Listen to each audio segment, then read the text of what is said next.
So this is part 2 of our conversation about rational functions, and in this example, I actually want to talk about eventual behavior.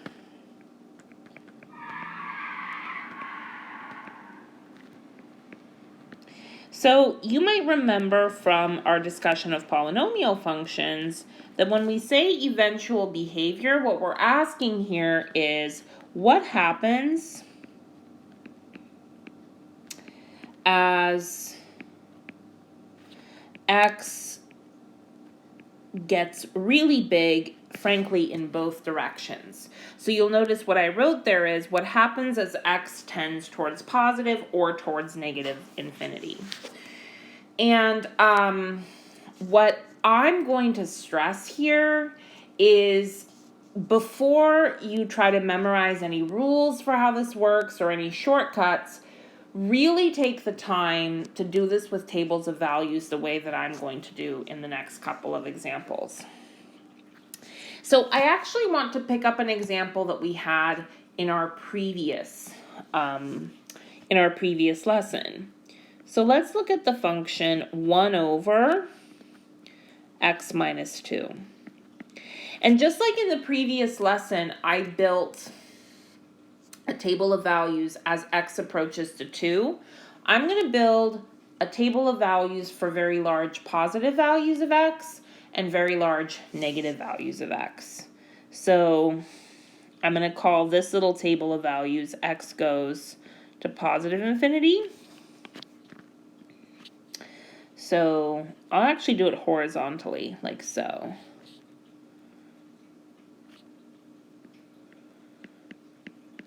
And we'll look at values of x starting at 10, which isn't so big, but then we'll graduate to 100, and then we'll do 1,000. And just to say we did, we'll do 10,000, okay?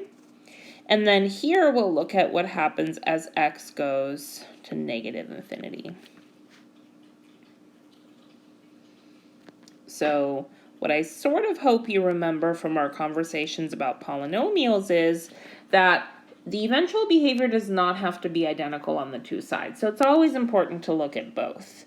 So let's look at negative 10, negative 100, negative 1,000, and negative 10,000. So what I'm going to do in these tables of values is I'm going to plug 10, 100, 1,000, 10,000 into x. So this might be a really good moment to pause the video and build these two tables on your own, and then come back and see how you've done. All right, so here we go. When x is 10, 10 minus 2 is 8. 1 over 8 is 0.125. When x is 100, x minus 2 is 98. So 1 over 98 is 0.0102. If x is 1,000, x minus 2 is 998. So we have 0.001002. And then last but not least, if x is 10,000, x minus 2 is 9,998. And so 1 over that is 0.00010002. So what are you noticing here, right? As we're looking at these values, x is growing to infinity. What is f of x doing? So we went from 0.125 to 0.0102 to 0.001002 to 0.00010002. And relatively speaking, 10,000 is not even that big of a number, right? So you can imagine, and I encourage you to, you can imagine what would happen if we kept looking, right? If we looked at x equal 100,000 or 1,000,000. This would just keep continuing. So what do you think? What's happening as x goes to positive infinity. What we're noticing is that f of x goes to 0. Worth mentioning that what we're seeing here is that all of these numbers are positive. They're very small, but they are all positive. So these numbers are coming down towards 0. They're all greater than 0, coming down towards it. Let's see what we see on the other direction. So as x goes to negative infinity, same exact thing. If x is negative 10, we're going to plug that into x. And so negative 10 minus 2 is negative 12.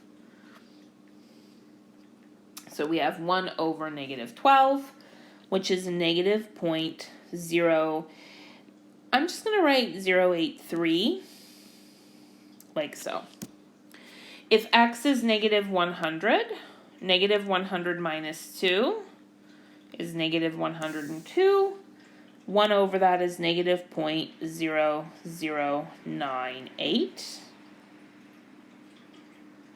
If x is negative 1,000, negative 1,000 minus 2 is negative 1,002. So 1 over that is negative 0.000998. Okay. And then last but not least, it's getting a little crowded with all the zeros, but let's do it anyway. Negative 10,000 minus 2 is negative 10,002. So when we divide that, we get negative 0.00009998. So I'm just going to say this, just to have a basic idea. And so again, let's look at the trend. As x moves further and further and further to the left, so further and further away from 0, further and further in the negative infinity direction, what I'm seeing here is what? What I'm seeing here is that the values of the function are getting closer and closer to 0. I went from negative 0.013 to negative 0.0098 to negative 0.000998 to negative 0.00009, right? So closer and closer to 0.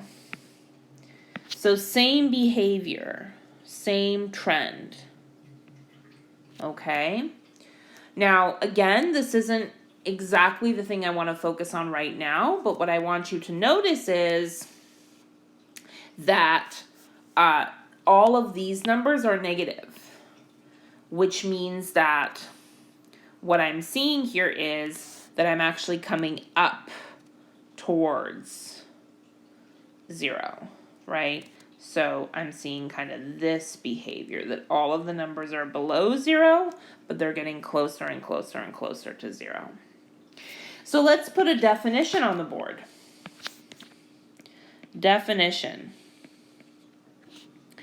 If f of x goes to some constant k as x goes to either positive or negative infinity or both, then f of x has a horizontal asymptote.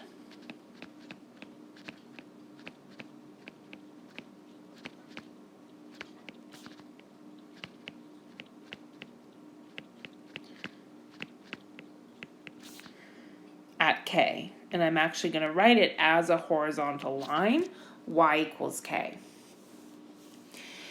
So vertical asymptotes, which is what we talked about in the previous lesson, are all about what happens for one specific value of x. We're looking at what is happening when the denominator is equal to 0.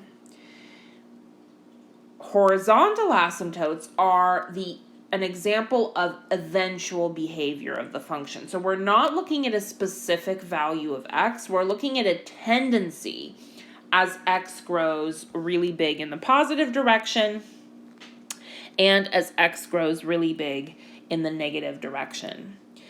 I want to look at one more example.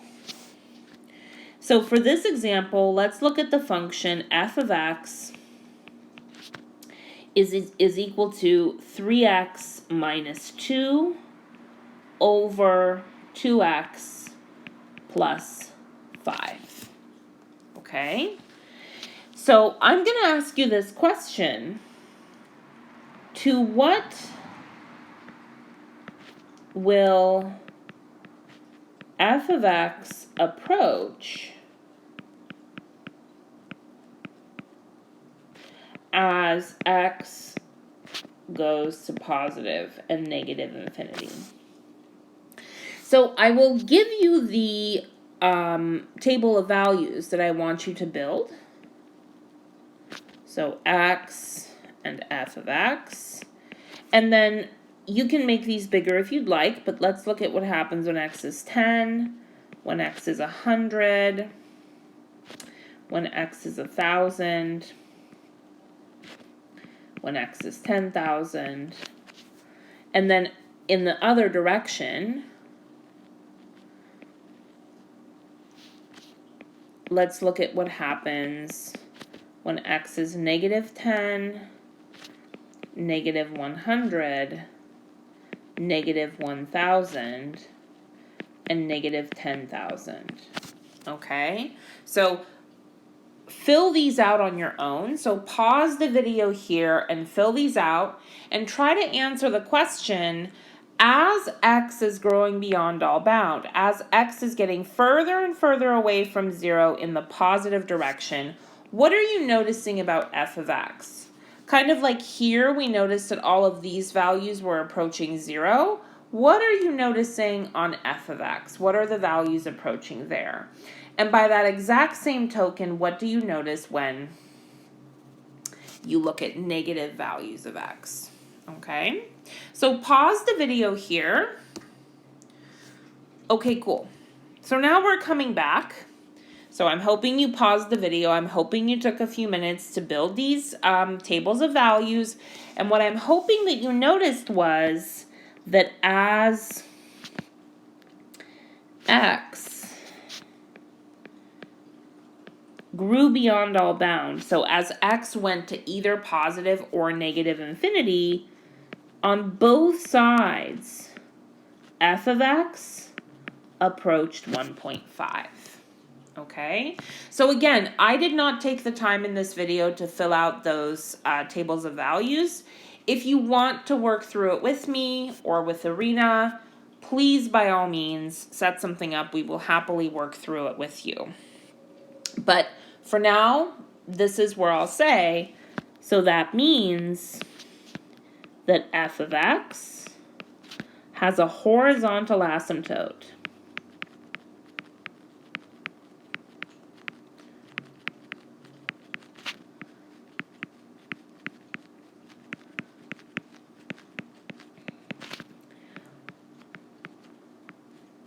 Y equals 1.5. To finish this lesson, I want to say two things. The first is, I know that building these tables of values is time consuming, and it's not sustainable as the only approach that we have for finding horizontal asymptotes. I promise you that a couple of lessons from now, we will summarize what we are noticing as far as horizontal asymptotes are concerned, and we'll come up with sort of a summary / shortcut for finding them. But I really want you to remember that horizontal asymptotes at their core are eventual behavior. And so I ask you to please don't rush. Take the time and work these out as tables of values a few times so you really start to get the sense of what's happening when you plug increasingly bigger and bigger numbers into these rational functions, to really start to see that behavior. The other piece that I feel like tables of values really send home is the idea that eventual behavior is not about the value at any one particular point. It is a gradual observation. What is happening as x gets further and further away from 0? Well, f of x is approaching closer and closer to 0 in our first example. The reason that this is important is, and I'm going to write this down, kind of notice, the horizontal asymptote represents eventual behavior.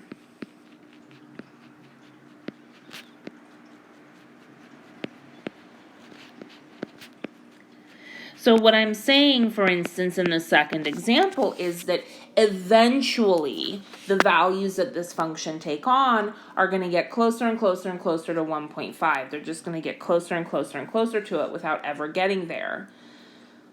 I'm not making any statements about what happens for like smaller values of x. You'll notice in my tables, I don't even look at x less than 10. The reason that this is important is that a function may cross its horizontal asymptote.